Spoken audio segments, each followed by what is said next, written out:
de la teología reformada y de todas las iglesias protestantes históricas, no hay ningún problema en ser amilenial, postmilenial o premilenial. Lo único que las iglesias históricas protestantes no son es premilenial dispensacionalista. ¿Qué es ser premilenial dispensacionalista? ¿Alguien recuerda un poco de eso? El premilenialismo dispensacionalista postula básicamente que el plan original de Dios siempre fue Israel y que el plan B de Dios fue la iglesia, y que esa iglesia nace a partir de Pentecostés. Por lo tanto, los dispensacionalistas dicen que nosotros en este tiempo, ese es el tiempo de la iglesia, pero ese tiempo de la iglesia va a terminar con el arrebatamiento. Mientras tanto, acá van a haber 3 años y medio de paz y luego 3 años y medio de tribulación.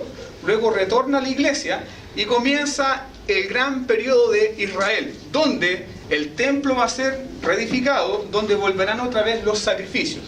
Eso bíblicamente es una herejía, así de simple, sin mayor preámbulo. ¿Por qué?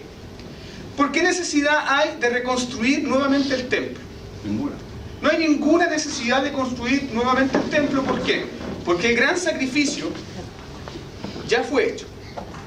El templo era una sombra, una figura que apuntaba hacia una realidad mayor. Esa realidad mayor era Jesucristo.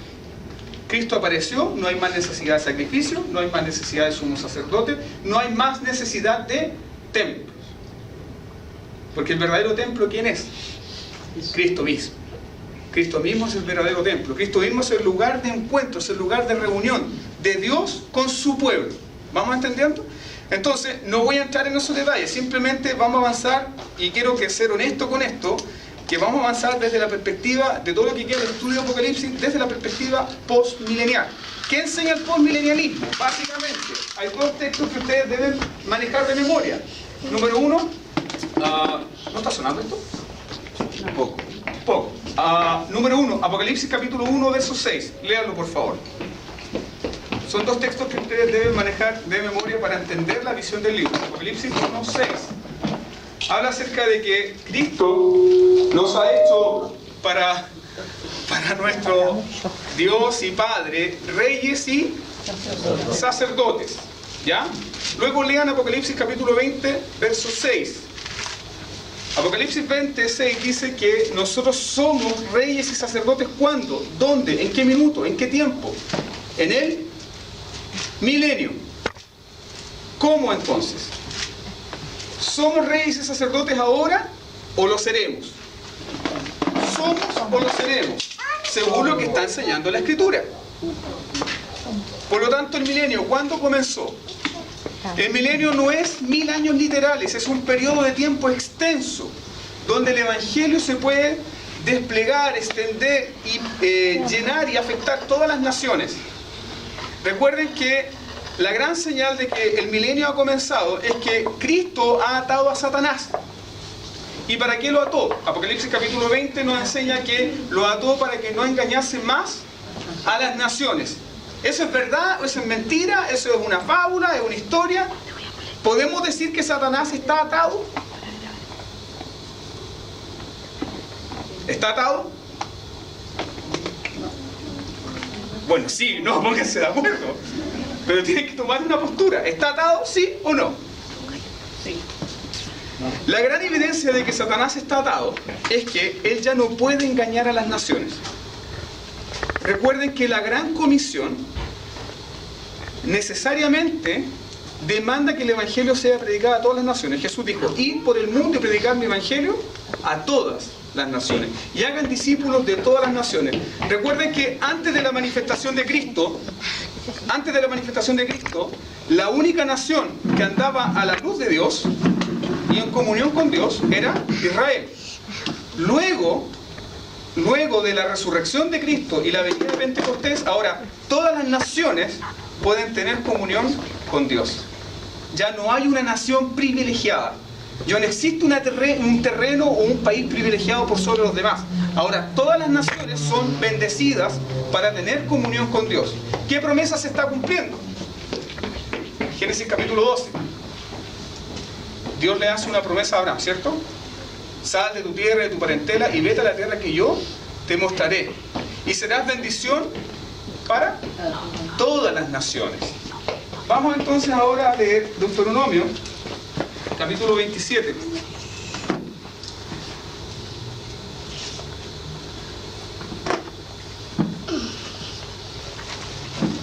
Dice así, verso 1. Ordenó Moisés con los ancianos de Israel al pueblo diciendo: guardaréis todos los mandamientos que yo os prescribo hoy. Y el día que pases el Jordán a la tierra que Jehová tu Dios te da, levantarás piedras grandes y las revocarás con cal. Y escribirás en ellas todas las palabras de esta ley, cuando hayas pasado para entrar en la tierra que Jehová tu Dios te da, tierra que fluye leche y miel, como Jehová, el Dios de tus padres, te ha dicho. Cuando pues hayas pasado el Jordán, levantarás estas piedras, que yo os mando hoy en el monte Ebal, y las revocarás con cal. Y edificarás allí un altar a Jehová tu Dios, altar de piedras. No alzarás sobre ellas instrumento de hierro. De piedras enteras edificarás el altar de Jehová tu Dios, y ofrecerás sobre el holocausto a Jehová tu Dios, y sacrificarás ofrendas de paz, y comerás allí, y te alegrarás delante de Jehová tu Dios, y escribirás muy claramente en las piedras todas las palabras de esta ley. Y Moisés con los sacerdotes levitas habló a todo Israel diciendo: guarda silencio y escucha, oh Israel, hoy has venido a ser pueblo de Jehová tu Dios. Oirás pues la voz de Jehová tu Dios y cumplirás sus mandamientos y sus estatutos que yo te ordeno hoy. Y mandó Moisés al pueblo en aquel día diciendo: cuando hayas pasado el Jordán, estos estarán sobre el monte Gerizim para bendecir el pueblo: Simeón, Leví, Judá, Isaacar, José y Benjamín. Y estos sentarán sobre el monte Ebal para pronunciar la maldición: Rubén, Gad, Aser, Zabulón, Dan y Neftalí. Y hablarán los levitas y dirán a todo varón de Israel en alta voz: maldito el hombre que hiciere escultura o imagen de fundición, abominación a Jehová, obra de mano de artífice, y la pusiera en oculto. Y todo el pueblo responderá y dirá: amén. Maldito el que deshonrare a su padre o a su madre, y dirá todo el pueblo: amén. Maldito el que redujere el límite de su prójimo, y dirá todo el pueblo: amén. Maldito el que hiciere errar al ciego en el camino, y dirá todo el pueblo: amén. Maldito el que pervirtiere el derecho del extranjero, del huérfano y de la viuda, y dirá todo el pueblo: amén. Maldito el que se acostare con la mujer de su padre, por cuanto descubrió el regazo de su padre, y dirá todo el pueblo: amén. Maldito el que se ayuntare con cualquier bestia, y dirá todo el pueblo: amén. Maldito el que se acostare con su hermana, hija de su padre, hija de su madre, y dirá todo el pueblo: amén. Maldito el que se acostare con su suegra, y dirá todo el pueblo: amén. Maldito el que hiciera a su prójimo ocultamente, y dirá todo el pueblo: amén. Maldito el que recibiere soborno para quitar la vida al inocente, y dirá todo el pueblo: amén. Maldito el que no confirmare las palabras de esta ley para hacerlas, y dirá todo el pueblo: amén. Más adelante, en el capítulo 28, nos encontramos con uno de los capítulos más terribles de la Escritura, que son las bendiciones del pacto y las maldiciones del pacto. Bendiciones del pacto para el pueblo que estaba dispuesto a guardar la ley de su Dios, a ser fieles al Señor. Dios les prometía bendecirlos, Dios les prometía guardarles, Dios les prometía prosperarles, Dios les prometía protegerlos de todos los enemigos. Pero si el pueblo del pacto quebrantaba el pacto y se volvían sus corazones a otros dioses, Dios también los iba a castigar con sarna, con lepra, con mortandad, con pestes, con hambruna. Iba a enviar enemigos que no iban a tener piedad de ellos. Están fuertes las maldiciones pactales. Busquen por favor Deuteronomio 28, verso 53. Que si el pueblo quebrantaba el pacto, Dios iba a enviar a ejércitos de tierras paganas o de tierras gentiles para destruir Israel completamente. Lean por favor Deuteronomio 28, verso 53. Leanlo. Y comerás el fruto de tu vientre, la carne de tus hijos y de tus hijas que Jehová tu Dios te dio, en el sitio y en el apuro con que te angustiará tu enemigo. Y comerás la carne de tu vientre.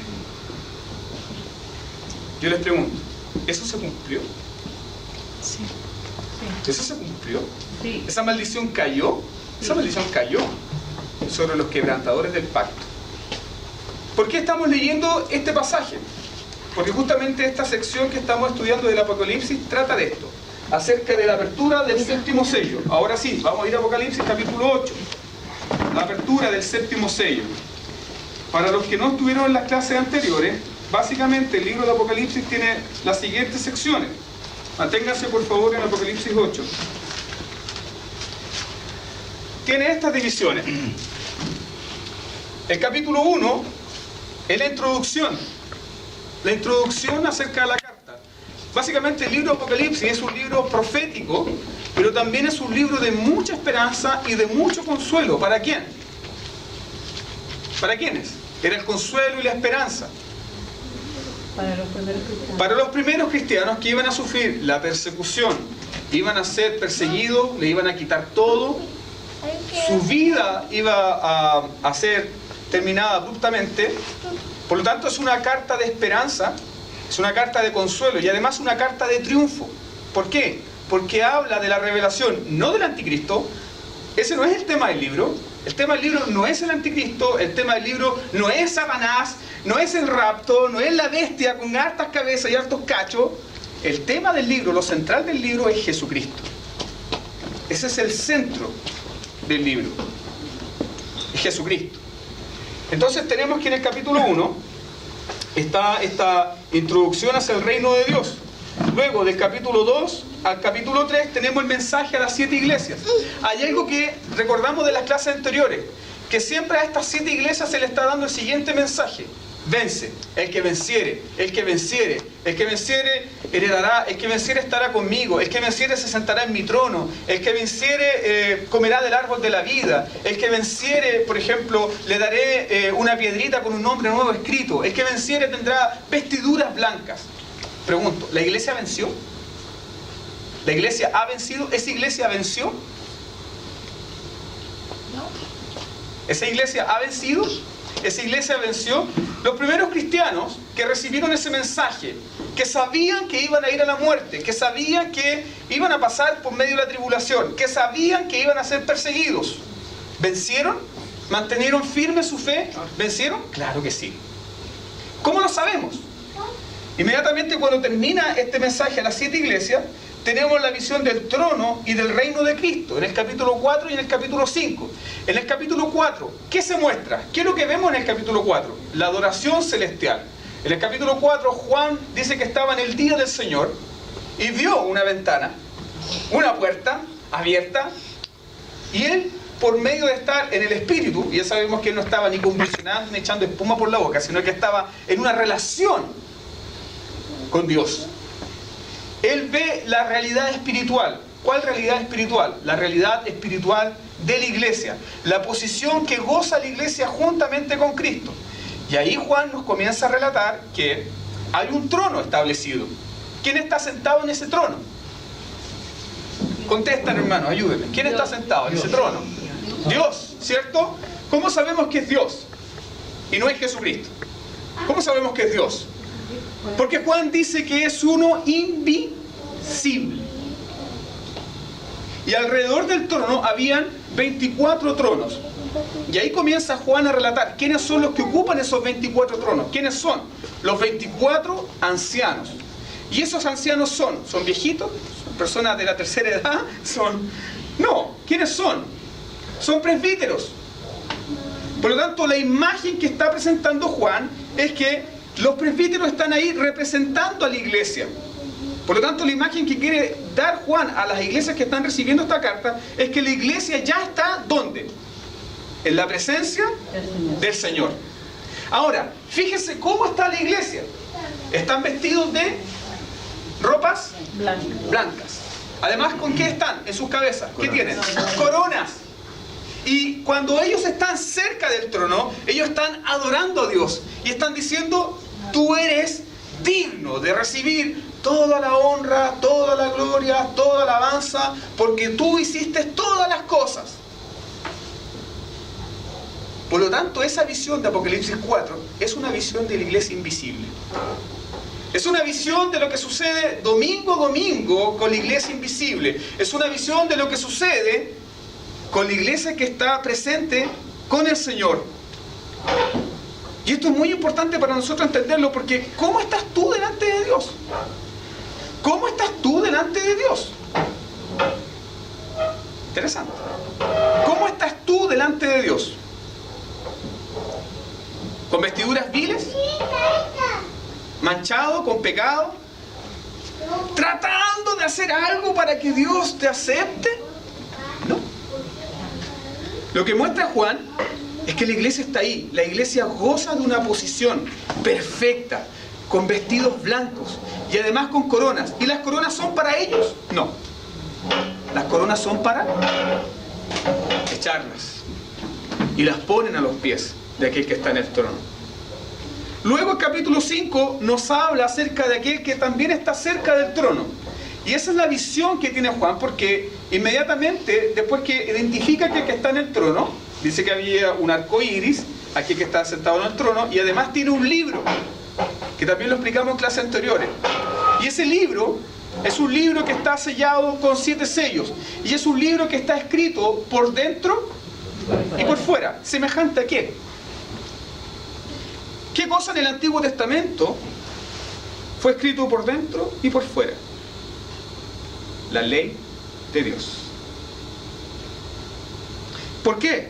¿Por qué está mostrando esa imagen Juan de que era un libro escrito por dentro y por fuera y además con 7 sellos? Por ejemplo, una carta que le llegaba a un ciudadano de esa época que tenía 5 sellos significaba solamente un mensaje. Pero una carta que tenía 7 sellos estaba hablando de un testamento. Por lo tanto, si alguien quería cobrar el testamento, tenía que traer al verdadero heredero, o aquel que había cumplido, o aquel que cumple con las demandas del testamento. Por lo tanto, lo que muestra Juan ahí es que aquel que ha cumplido con el testamento, es aquel que puede reclamar la herencia, está ahí junto al trono. Y ese es Jesucristo. Por eso, se escucha la siguiente voz. No había ninguno digno, ni en el cielo, ni en la tierra, ni debajo de la tierra, capaz de abrir su sello, ni siquiera mirarlo. Y Juan estaba llorando porque ahí está la respuesta. Ahí está el consejo de Dios, ahí están los decretos de Dios, ahí está el plan de Dios. Piensen en esto. Está frente a ti la respuesta para la solución del mal del mundo. Y no puedes abrir esa carta. ¿Cómo te sentirías? Con una impotencia. Ni a un Juan, que es el hombre más santo, ni a un Juan que es un hombre temeroso y que anda con Dios y que tiene esta tremenda visión, no puede abrir ese libro. Ni siquiera puede mirarlo. Y aparece uno de los ancianos y le dice: deja de llorar porque el león de la tribu de Judá ha vencido. El león de la tribu de Judá ha vencido. Ya sabemos por qué Juan está hablando en esos términos. El libro de Apocalipsis, queridos hermanos, no es un libro difícil. Se torna un libro difícil cuando no conocemos el Antiguo Testamento. Si no conocemos el Antiguo Testamento, si no conocemos los símbolos, los tipos del Antiguo Testamento, claro que Apocalipsis se vuelve un libro muy difícil para nosotros. Muy difícil de interpretar. Pero si entendemos bien la historia de la redención, si entendemos bien los símbolos, los tipos que están en el Antiguo Testamento, vamos a comprender de qué está hablando. Vamos a comprender de qué está hablando. ¿Qué hacemos, por ejemplo, con los símbolos que encontramos en el libro de Apocalipsis? ¿Cómo lo interpretamos? ¿Cuál es la regla de interpretación para aclarar esos símbolos? ¿Nuestra imaginación? ¿El diario? ¿Las noticias? Interpretamos Apocalipsis viendo las noticias. Oh, mira lo que está pasando en Medio Oriente. Es la Biblia misma. O como mucho tiempo enseñaron los maestros del dispensacionalismo. Israel es el reloj profético de Dios. Y todos mirando a Israel. Uy, ¿qué pasa con Israel? Pero no, la clave del libro es Jesucristo mismo. Porque el libro está hablando de su reino, del triunfo de Cristo y cómo Cristo instala el nuevo pacto. De eso está hablando el libro. Entonces, cuando Juan escucha este mensaje de que el león de la tribu de Judá ha vencido, todas las personas que conocían el Antiguo Testamento, ¿en qué pensaron inmediatamente? ¿En qué pensaron inmediatamente cuando escucharon esa palabra? El león de la tribu de Judá ha vencido. ¿En qué pensaron? ¿Pensaron en un león? ¿En qué pensaron? Rey. Si no lo sabe, vamos a Génesis capítulo 49. Mantenga su Biblia a mano porque vamos a estar... El anciano, ¿se dan cuenta que es un anciano el que le habla a Juan? ¿No es un ángel? ¿Por qué? ¿Por qué uno un ángel lo consuela y por qué si lo consuela un anciano? ¿Por qué? ¿Ah? ¿Es Dios mismo? Porque a la iglesia se le ha dado el privilegio de conocer, predicar la historia de la redención. Los ángeles simplemente pueden ver, mirar y gozarse. Pero nosotros podemos hablar de la historia de la redención. Podemos hablar de Cristo. Podemos hablar del Evangelio.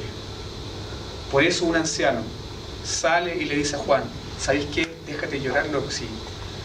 Ya hay uno que venció, ya hay uno que ganó. Deja de llorar. Un anciano, es decir, un miembro de la iglesia, le está predicando a otro miembro de la iglesia. ¿Qué cosa? El Evangelio. ¿De qué trata el Evangelio? ¿Acerca de quién trata el Evangelio? Acerca de Jesucristo. Entonces estamos en Génesis capítulo 49. Vayan conmigo, por favor, Génesis 49.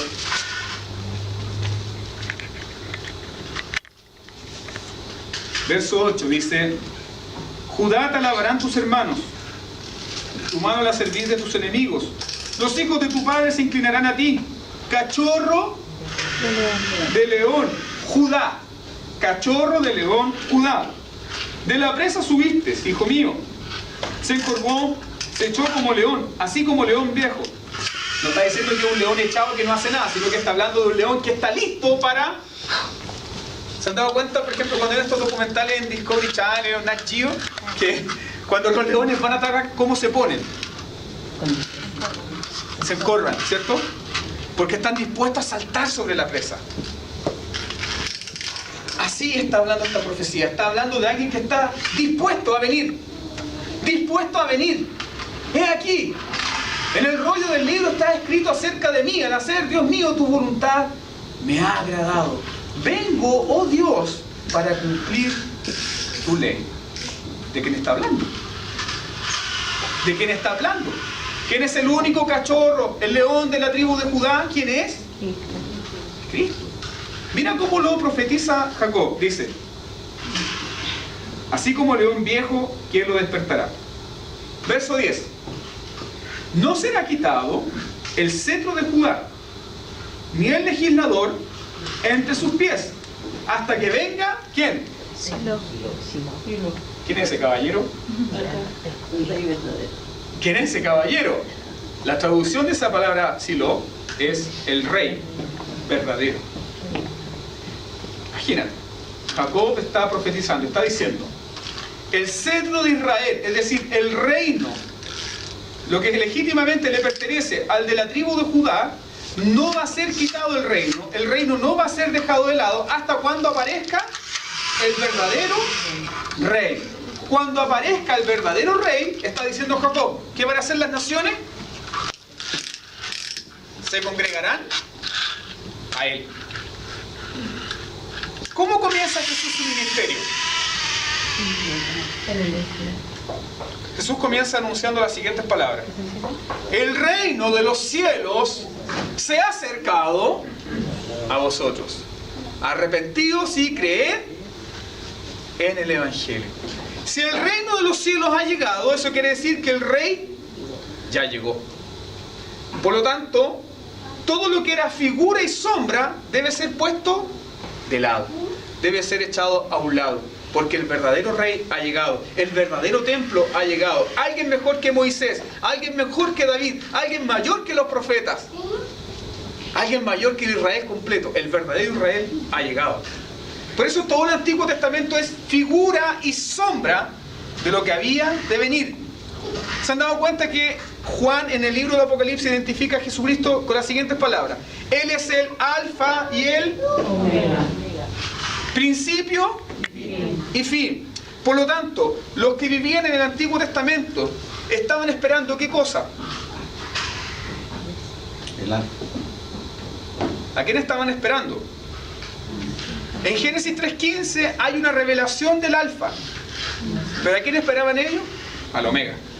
La consumación de todas las cosas. Y cuando vino la consumación de todas las cosas, que es Jesucristo mismo, ¿qué hicieron ellos? Lo desecharon.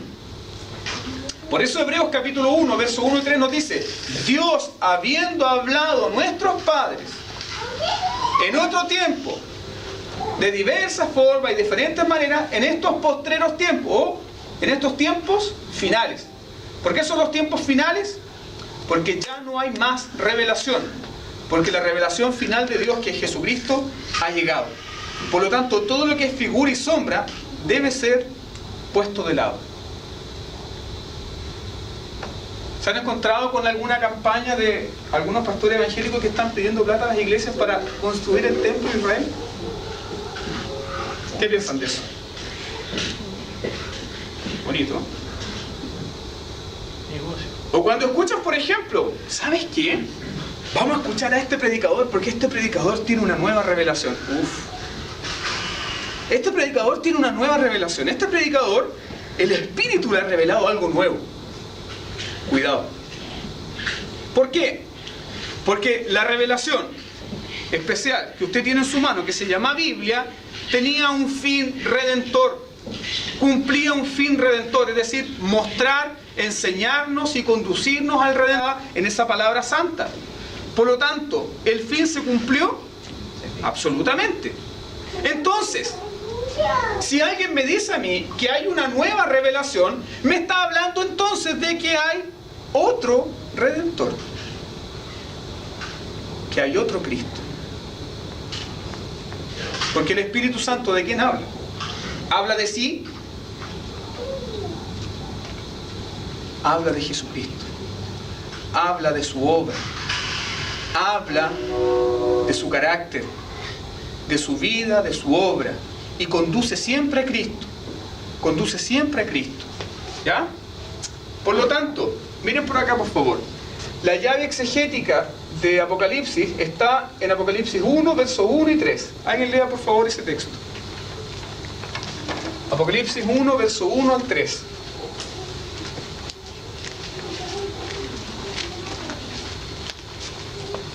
¿Sí? La revelación de Jesucristo que Dios le dio para manifestar a sus siervos las cosas que deben suceder pronto, y la declaró enviándola por medio de su ángel a su siervo Juan, que ha dado testimonio de la palabra de Dios y del testimonio de Jesucristo y de todas las cosas que ha visto. Bienaventurado el que lee y los que oyen las palabras de esta profecía y guardan las cosas que en ella escritas, porque el tiempo está cerca. Porque el tiempo está cerca. Entonces, ¿cuál revelación? ¿Qué revela el libro de Apocalipsis? ¿Cuál revelación? ¿Cuál es la revelación? De Jesucristo. ¿Pero qué? La victoria. ¿La victoria de quién? La instauración del reino. La victoria de Cristo. Que el verdadero rey ha llegado y que todo dominio se le ha dado a este rey. Por lo tanto, el libro de Apocalipsis no es un libro del terror. Es el libro más esperanzador de la Biblia. Porque te habla de nuestro destino que es seguro en las manos de Dios. Nos habla acerca de la consumación de todas las cosas. Si nosotros podemos dividir la historia de la redención, están los siguientes procesos. La generación. ¿Cuándo comienza la generación? En la creación del universo, ¿cierto? Luego tenemos la degeneración. ¿Cuándo comienza la degeneración? La caída, ¿cierto? Pero luego tenemos la regeneración. Eso es maravilloso. ¿Cuándo comenzó la regeneración? ¿Cuándo comenzaron a ser regeneradas todas las cosas? ¿Cuándo? ¿En la manifestación de quién? De Cristo. ¿Y nosotros bajo qué rumbo seguimos? ¿Qué esperamos? ¿Qué aguardamos? Aguardamos la glorificación. Pregunto, ¿esta tierra va a ser destruida? No. ¿Pero cómo, pastor? Si la Biblia misma dice cielos nuevos y tierra nueva. Sí, cielos nuevos y tierra nueva. ¿Tú has nacido de nuevo? Sí. ¿Estás seguro? Sí. ¿Están seguros? Sí. Amén. ¿Cómo nacieron de nuevo? Vino el Señor un día Y le dijo, ¿sabéis qué, cabrito? Estáis muy feo, te voy a hacer una lipo. Te voy a hacer de nuevo. ¿Saben qué? No me gusta cómo estás, así que te voy a hacer de nuevo. Vino el Señor y te destruyó y te hizo una nueva persona. ¿Lo hizo así? No. ¿Cómo lo hizo? Por el Espíritu. Te hizo nacer de nuevo. ¿De qué forma la creación va a ser transformada? ¿De qué forma la creación va a ser glorificada? ¿Destruyéndola? De la misma manera, por su Espíritu. Recuerden que la creación gime y está con dolores de parto, esperando, aguardando, ¿qué cosa? La manifestación de los hijos de luz. Es decir, miren qué maravilloso es Dios. Nos va a glorificar a nosotros primero, y cuando nosotros seamos glorificados, la tierra también despertará. Cielos nuevos y tierra nueva, sin destrucción. Eso es lo que está enseñando la Biblia. Entonces, la clave del libro de Apocalipsis es esta revelación. ¿Qué revelación? Ya lo sabemos. Jesucristo, Rey de Reyes, Señor de Señores. El verso 1 dice algo muy importante. Dice, las cosas que deben suceder en el 2013. No. Las cosas que esperaban los mayas en el 2012. No. Las cosas que deben suceder pronto. Y eso nos saca un gran peso de encima. ¿Por qué? Porque este mensaje era para esos cristianos. Ah, pero si es para esos cristianos, entonces, ¿qué razón tiene para nosotros? Hay muchos que dicen eso. ¿Qué profecía? ¿Qué provecho tiene para nosotros si era solamente para esas personas? Yo te pregunto, las cartas de Colosenses, Éfeso, Romanos, ¿para quién eran? ¿Y son de utilidad para nosotros? Amén. Sí, absolutamente. Pero esta carta, este mensaje es tremendamente consolador y además esperanzador. Porque ellos tenían que pasar por la tribulación, ellos tenían que sufrir persecución, y además también es para nosotros una ventana hacia el futuro, para mirar cómo todos los reinos, cómo todas las cosas están sujetas bajo Cristo. Las cosas que deben suceder pronto. O sea, todo lo que iba a suceder en Apocalipsis era algo que iba a suceder ¿cuándo? En ese siglo, en ese tiempo. En ese tiempo. Y aquí entendemos lo siguiente: si el verdadero rey, si el verdadero reino, si el verdadero Israel se ha manifestado, ¿qué debe suceder con el Israel antiguo, con el templo antiguo, con las ofrendas antiguas, con el pueblo antiguo? ¿Qué debe suceder? Se deja de lado. ¿Qué debe suceder? Si llegó lo nuevo, ¿qué hacemos con lo viejo? Si te regalan un living nuevo, ¿qué haces con tu living viejo? ¿Ah? Lo desechas, porque ha llegado lo nuevo. Vayan por favor a Hebreos. Hebreos capítulo 12. Entonces, ¿es bíblico tener banderitas de Israel en la iglesia? No. ¿Ah? ¿Es bíblico que oremos en dirección a Israel y pongamos manos sobre los pies de Israel? ¿Ah? No tiene ninguna importancia, es irrelevante. ¿Por qué? Porque todas las naciones son igual de bendecidas hoy en Cristo. Busquen por favor Hebreos capítulo 12. El contexto de este pasaje habla acerca de estos dos montes donde se está dando la ley de Dios, donde hay adoración, donde el pueblo se reúne bajo un mediador. Hebreos capítulo 12, verso 20, dice: porque no podían soportar lo que se ordenaba. Si una bestia tocar el monte será apiedrada, o pasaba con dardo. Y tan terrible era lo que se veía que Moisés dijo: estoy espantado y temblando. Sino que os habéis acercado al monte de Sión, a la ciudad del Dios vivo, Jerusalén la terrenal, Jerusalén la celestial, la verdadera Jerusalén. ¿Cuál es la verdadera Jerusalén? El pueblo de Dios. Mira lo que está diciendo el escritor de Hebreos: a la Jerusalén celestial, a la compañía de muchos millares de ángeles. ¿Qué te enseña Apocalipsis capítulo 4? Que los 24 ancianos estaban rodeados también de ángeles. Están adorando al Señor. A la congregación de los primogénitos que están inscritos en los cielos, a Dios el juez de todos, a los espíritus de los justos hechos perfectos, a Jesús el mediador del nuevo pacto, y a la sangre rociada que habla mejor que la de Abel. Mirad que no desechéis a aquel que habla, porque si no escaparon aquellos que desecharon a los que lo amonestaba en la tierra, mucho menos nosotros si desecharemos al que amonesta desde los cielos, la voz de la cual conmovió entonces la tierra, pero ahora ha prometido diciendo, aún una vez, y conmoveré no solamente la tierra, sino también el cielo. Y esta frase, aún una vez, indica la remoción de las cosas que movibles, como cosas hechas, para que queden las inconmovibles. Así que recibiendo nosotros, ¿qué? Un reino inconmovible. Porque todo el reino antiguo va a ser desechado y el verdadero reino ha sido instalado. Vamos comprendiendo entonces el trasfondo del libro. Un reino inconmovible, tengamos gratitud y mediante ella sirvamos a Dios agradándole con temor y reverencia, porque nuestro Dios es fuego consumidor. ¿Recuerdan cómo termina el Antiguo Testamento? Con la siguiente profecía: viene el día grande y terrible. Día grande, ¿por qué? Porque el día grande es donde se manifiesta el Salvador, el Mesías. Pero un día terrible, ¿para quiénes? Para quienes lo han rechazado y quieren seguir viviendo en las sombras, en las figuras y en los tipos que simplemente apuntaban y señalaban a lo verdadero, a lo real, que es Cristo. Entonces, debemos tener aquí un velo, debemos tener aquí un arca, debemos llamar a los hermanos con chofar. Llegó a la reunión, hermano, ¿ves?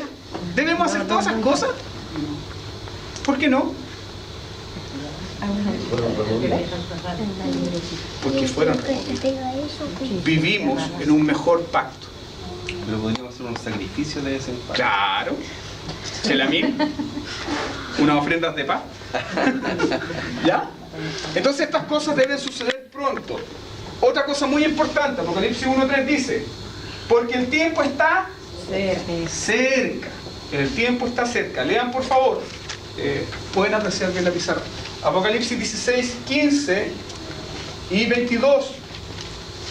Apocalipsis capítulo 16, verso 15 y Apocalipsis 22, verso 7 al 14.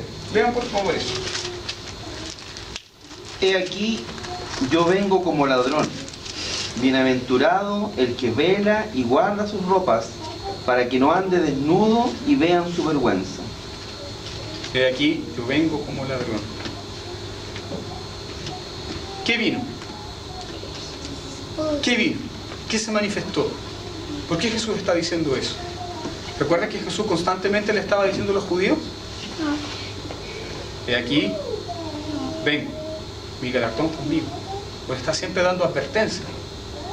Vendrá el día cuando Jerusalén será sitiada, será destruida. Siempre le está dando advertencia.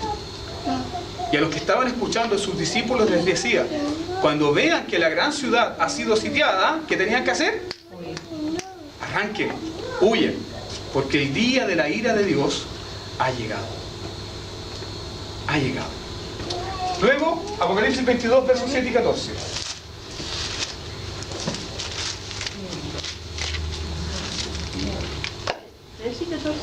7. 22, 7 al 14. He aquí vengo pronto. Bienaventurado el que guarda las palabras de la profecía de este libro. He aquí vengo pronto. Sigue leyendo. Yo, Juan, soy el que oyó y vio estas cosas. Y después que las hube oído y visto, me postré para adorar a los pies del ángel que me mostraba estas cosas. Pero él me dijo: mira, no lo hagas, porque yo soy consiervo tuyo, de tus hermanos los profetas y de los que guardan las palabras de este libro. Adora a Dios. Y me dijo: no sellen las palabras de la profecía de este libro, porque el tiempo está cerca. El que es injusto, sea injusto todavía, y el que es inmundo, sea inmundo todavía, y el que es justo, practique la justicia todavía, y el que es santo, santifíquese todavía. Y aquí yo vengo pronto, y mi galardón conmigo, para recompensar a cada uno según su obra, según sea su obra. Yo soy el Alfa y la Omega, el principio y el fin, el primero y el último. Bienaventurados los que lavan sus ropas para tener derecho al árbol de la vida y para entrar por las puertas de la ciudad. Una pregunta, anoten esto. ¿Por qué a Juan se le ordena qué?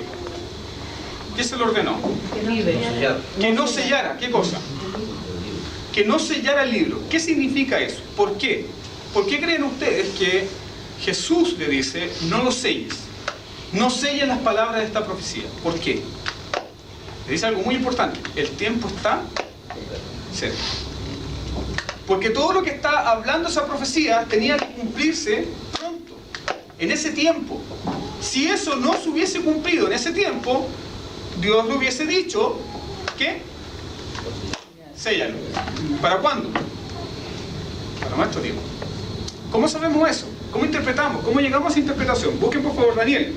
Daniel capítulo 9. Daniel 9, 24.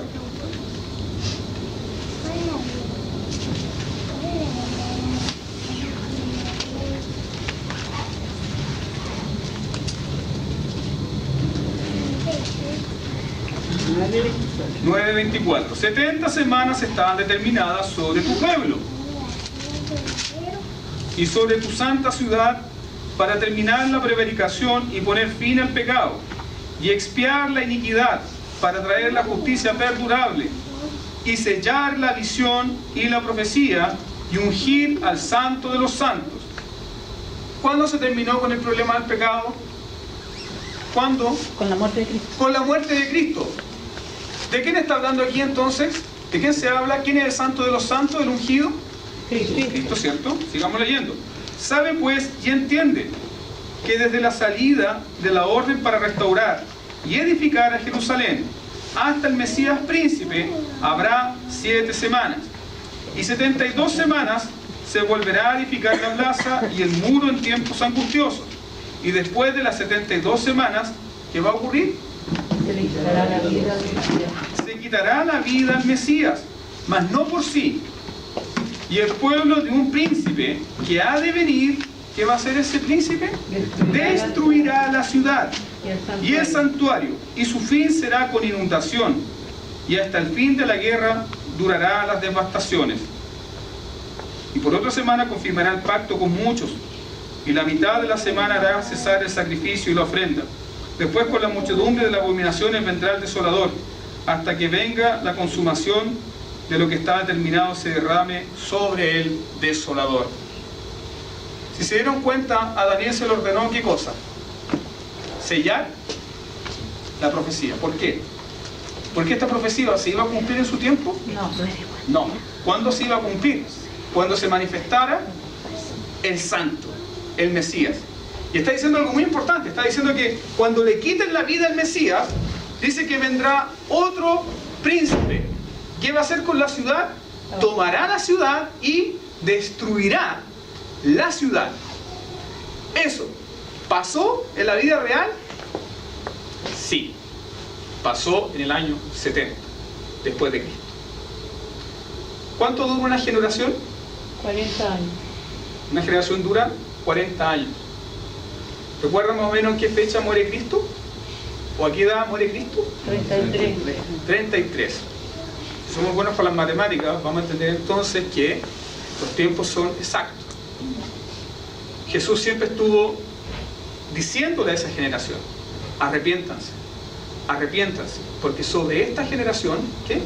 Vendrá el juicio. Vendrá el juicio, vendrá la destrucción. Pasaron 40 años y el juicio cayó sobre ellos. Por lo tanto, ¿de qué está hablando el libro de Apocalipsis? Los primeros 18 capítulos. Está hablando de la destrucción del antiguo Israel, de la destrucción de todo lo que simbolizaba el antiguo pacto y el establecimiento final del nuevo pacto y del reino de Dios. Yo les pregunto, ¿el reino de Dios está presente? ¿Sí? ¿De qué forma? ¿Está presente? ¿Cristo está reinando hoy? ¿O a veces? Está reinando hoy. Está reinando hoy Cristo. ¿Cómo lo sabemos? Él ha instaurado su reino. ¿Y qué esperamos? La manifestación completa de este reino. Vamos a revisar entonces, en este contexto, lo que corresponde a la apertura del séptimo sello. Apocalipsis capítulo 8, verso 1 al 5, por favor.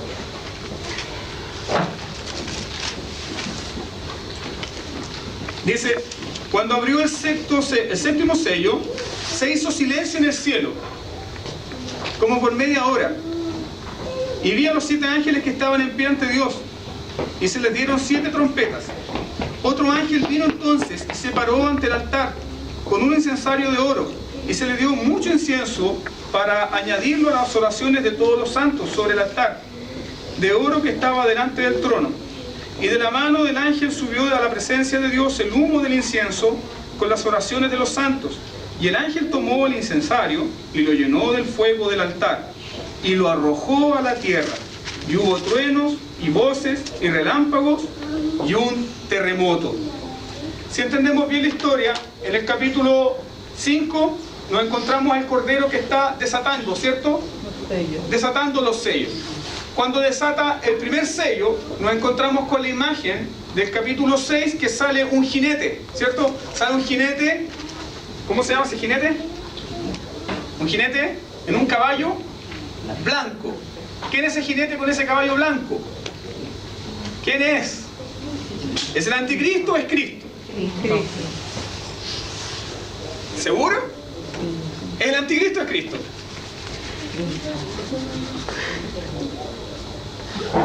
No puede ser el anticristo, ¿saben por qué? Porque él sale venciendo y para vencer. Sale venciendo y para vencer. Pero venciendo y para vencer, ¿a quién? ¿A quiénes? A los quebrantadores del pacto. Y además, ese jinete con ese caballo blanco lleva una corona. Y en su mano, ¿qué porta? ¿Un qué? ¿Leen la Biblia, hermano? Porta un arco. ¿Por qué un arco? ¿Por qué no una espada? Porque después, en Apocalipsis 19, encontramos el mismo jinete, pero que además porta una espada. ¿Por qué lleva el arco? ¿Por qué no una espada? ¿Por qué un arco? ¿Qué representa el arco en la Escritura? Recuerdan que cuando terminó el diluvio, y Noé presenta estos sacrificios, y Dios percibe olor grato por la adoración de Noé, ¿cuál fue la señal que Dios puso en el cielo para que todos la vieran? Y esa señal representaba, ¿qué cosa? Que Dios ya no estaba en conflicto con la tierra, que Dios no iba a destruir la tierra. Es decir, Dios puso su arco en el cielo, lo destensó. Es una figura que hacían los guerreros. Cuando los guerreros llegaban a sus casas, los arcos los destensaban y los colocaban así puestos en la muralla. El rey del universo destensó su arco y lo colgó. ¿En señal de qué? Que no va a destruir. Que no lo va a destruir. Luego tenemos, por ejemplo, en el Antiguo Testamento, Ezequiel, cuando tiene la visión, ve también una vez más el arco. ¿Y el arco dónde estaba puesto? En el cielo. Juan, cuando es llevado por el Espíritu a la presencia de Dios, ¿qué vio en el trono? Un arco. Los juicios, ¿de dónde salen? ¿De dónde se van a ejecutar los juicios? Eso te lo enseña el capítulo 5 y el capítulo 6. Desde el trono de Dios. ¿Y quién es el único que puede aplicar todo juicio? Jesucristo. Por eso cuando Él abre el sello, lo primero que se muestra es este caballo blanco, venciendo y para vencer. Ahora, ¿cómo Dios va a ejecutar esos juicios? Va a usar un pueblo, un imperio, que se llama Roma. Inmediatamente ese caballo blanco le sigue el caballo Bermejo. Ayúdenme. ¿Qué otro caballo? Acuérdense del corito, ¿no? ¿Qué otro caballo? Negro. Un caballo Negro. negro. Un caballo amarillo. Blanco, negro, No, blanco bermejo. blanco, Bermejo. rojizo, negro y amarillo. Esos son los 4 colores. Blanco, bermejo o rojizo, negro y amarillo. ¿Qué representan esos 4 caballos? La primera es la destrucción, porque va cortando el arco. Lo segundo es esa guerra. Inmediatamente cuando sale este caballo rojizo, se desata la guerra, se ha perdido la paz y comienzan las guerras. Luego aparece este caballo negro, que trae la hambruna. Va portando, ¿qué cosa? Una balanza. Va portando la balanza, va portando esta hambruna. Luego un caballo amarillo, de enfermedad. Y luego el caballo final. Amarillo, ¿no? El amarillo. Que trae la mortandad. Entonces los juicios vienen, los juicios son seguros, se están desatando sobre este pueblo. Luego, vaya por favor a Apocalipsis capítulo 6.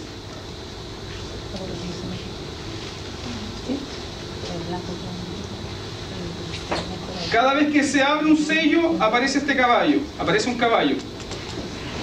Luego tenemos Apocalipsis 6:9, dice: cuando abrió el 5.º sello, vi bajo el altar las almas de los que habían sido muertos por causa de la palabra de Dios y por el testimonio que tenían. Y esta visión que tiene Juan de estas personas que han partido con el Señor, que fueron torturados, que les fue quitada la vida, ellos no están durmiendo, ellos están clamando a gran voz. ¿Y qué claman a gran voz? ¿Hasta cuándo, Señor? Apocalipsis 6:10 dice: ¿hasta cuándo, Señor, santo y verdadero, no juzgas y venga nuestra sangre de los que moran en la tierra? ¿Qué están pidiendo ellos? Justicia. Justicia. ¿Alguien puede sacar eso? Justicia. Ellos están pidiendo justicia. Ellos están pidiendo que el Señor traiga su justo juicio.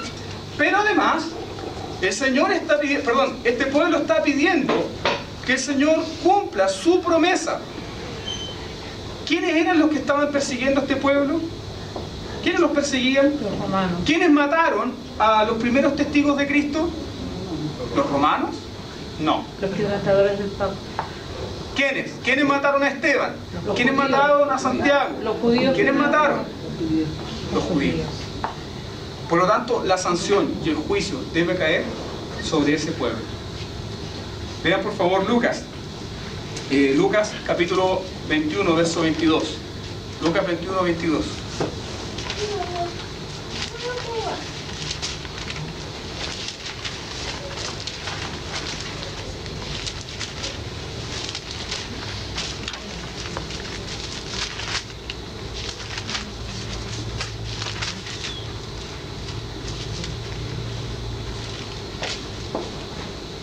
Sí, léalo por favor. Porque estos son días de retribución para que se cumplan todas las cosas que están escritas. Porque estos son días de retribución. ¿A quién se les va a retribuir? ¿A quién se le va a dar un justo juicio? ¿Y a quién se le va a demandar toda la sangre? De los mártires, de los profetas. ¿A quiénes? A los judíos. Que habían perseguido a la iglesia. Que estaban persiguiendo a la iglesia. Que habían matado. Recuerden lo que Jesús dice: ustedes son responsables desde la sangre de Abel hasta la sangre de Zacarías.